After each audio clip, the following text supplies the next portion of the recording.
Hola, buen día. Hoy continuaremos con la unidad 2, tramo de control o amplitud de la autoridad.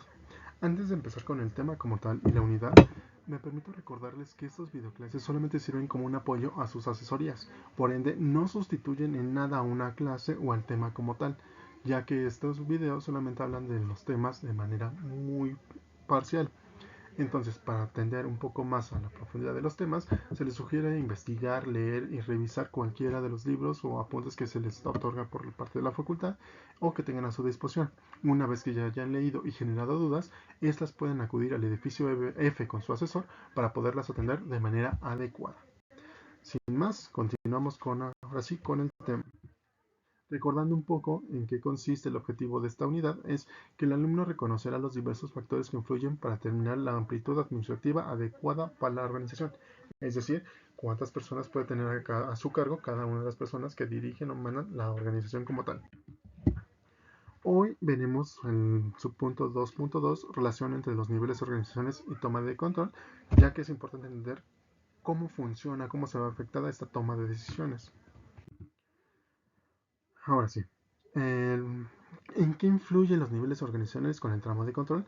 Pues como hemos visto ya en la unidad o en el tema anterior, tenemos que encontrar este punto de cruce entre el nivel jerárquico y el tramo de control. Mientras más alto sea el nivel jerárquico, las tomas de decisiones más se dividen.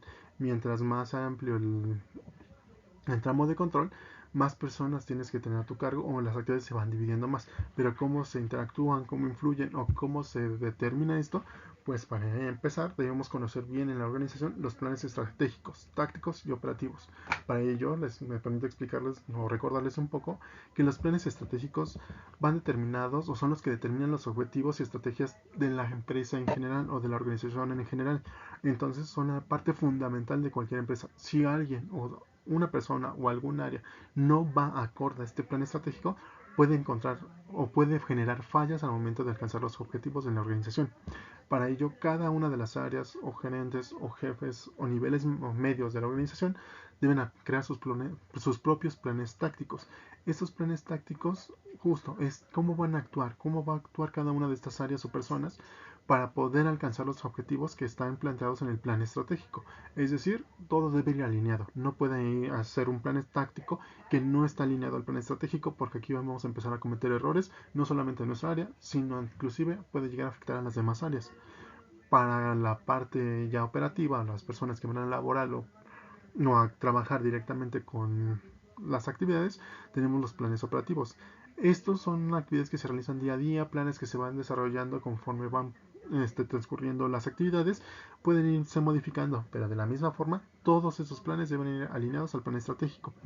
Como ven, la idea es que los planes estratégicos sean a largo plazo, que no sean tan fácil de modificar, que sean las guías de toda la organización. Los planes tácticos son a mediano plazo, pueden ir sufriendo modificaciones, pero siempre que permitan atender a los planes estratégicos, mientras que los planes operativos son a corto plazo porque no influyen de manera tan directa. Si llegamos a trabajar de manera adecuada estos planes, se pueden ir modificando inclusive el día a día y no va a haber tanto problema, pero siempre y cuando sigan esta línea del plan estratégico. Ahora, ¿cómo influyen estos tramos o niveles?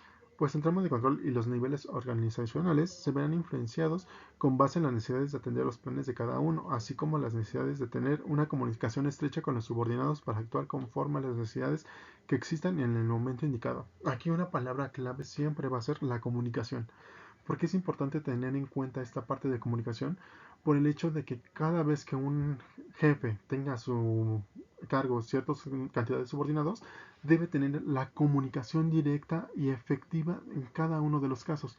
Si tiene uno, siempre debe estar comunicado con él para obtener la información adecuada, que él entienda las instrucciones de manera clara y que pueda entregar sus resultados de manera óptima. En caso de que se empiece a tener una amplitud de control, esto puede afectar el momento en el que ya la comunicación ya no sea clara o clave. ¿Por qué?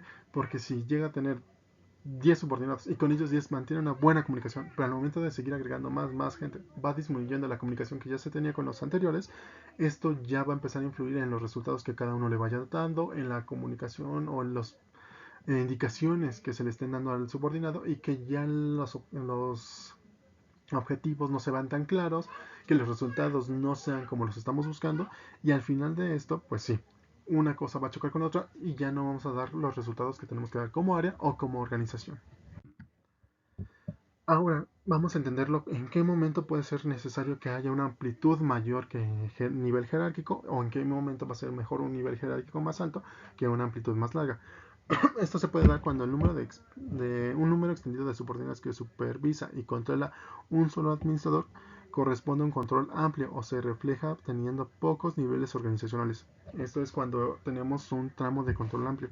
Porque esto se puede dar generalmente cuando la actividad no tiene demasiado peso, o cuando estamos hablando de actividades que son tan sencillas que pues sí pueden realizar muchas personas, se les puede delegar mucha autoridad inclusive para tomar decisiones en esas actividades, pero al mismo tiempo no tienes que estarlo supervisando tan constantemente. Sabes que es una actividad tal vez repetitiva, es constante, que si haces alguna cosa no va a influir demasiado en todo lo demás. Entonces ahí puedes delegarle ciertas responsabilidades un poco mayores y no tienes que estar tan al pendiente de ellos. Puedes estarlos revisando, supervisando una vez a la semana, una vez cada 15 días, una vez al mes, pero los resultados se siguen dando sin tanto problema. Entonces la comunicación va a continuar, pero no va a ser tan constante. Las actividades pueden ser no tan laboriosas o la información no tan requerida constantemente. Por eso en estos tipos de organización, el tramo de control amplio puede ser la decisión más adecuada. Las ventajas y desventajas de esta amplitud, pues la supervisión los supervisores se obligan a delegar, es decir, ya no tienen toda la responsabilidad como tal, ya empieza a haber responsabilidad de parte de los que están realizando las actividades. Se obliga a establecer políticas muy claras, es decir, sí, a partir de ahora ya te obligas a que realmente estés realizando las actividades como debes hacerlas y que no hay duda de lo que tienes que hacer en qué momento debes entregar todos los resultados. Los subordinados son seleccionados con sumo cuidado para realizar las actividades encomendadas. Es decir, no puedes contratar a cualquier persona. Debe ser la persona indicada para esa actividad. Ahora, la estructura organizacional es más plana y menos obesa. Sí, se hace más amplia porque la misma actividad o la misma empresa no lo requiere. Sin embargo, no quiere decir que sea 100% correcto, sino que va a depender de lo mismo o de los objetivos de la misma organización. ¿Cuáles son las desventajas? Incapacidad para ejercer una supervisión adecuada. Como les comentaba hace un momento, no va a ser tan constante esta supervisión. Va a haber días en los que sí se puede supervisar, días que no, o inclusive se pueden establecer fechas, cada 15 días, cada mes o cada que sea muy necesario. Se requiere personal más preparado. Como les menciono, ya no puedes contratar a cualquier persona. Debes contratar a personal ya especializado en la actividad, que ya sepa de qué va. Aquí es cuando tienes que contratar gente con experiencia previamente para que sea más fácil adaptar esos conocimientos a la empresa, que enseñarle desde cero qué es lo que debe hacer. ¿Se puede perder el control? Sí, porque al ya no haber tanta comunicación, alguna instrucción que no se quede muy clara o que no se haya entendido de la manera adecuada, puede ser que empiece a generar algún tipo de resultado no solicitado y pueda ahí verse perdido un poco esta parte del control, pero se puede adecuar si se le sigue supervisando a esa persona de una manera un poco más constante, pero sin la constancia que obviamente se podría en un tipo de organización un poco más jerárquica. La toma de decisiones es más lenta, pues sí, porque ahora cada vez que tengas que tomar una decisión, debes consultar a una persona cada cierto tiempo. Ya no son citas tan constantes o ya no es comunicación tan constante, lo cual la toma de decisiones va a alentarse igual que la comunicación. Y pueden presentarse problemas de comunicación, va de la mano con lo que les estaba comentando hace un momento. Por otra parte, tenemos organizaciones con un nivel jerárquico más amplio, pero con un nivel o tramo de control menor.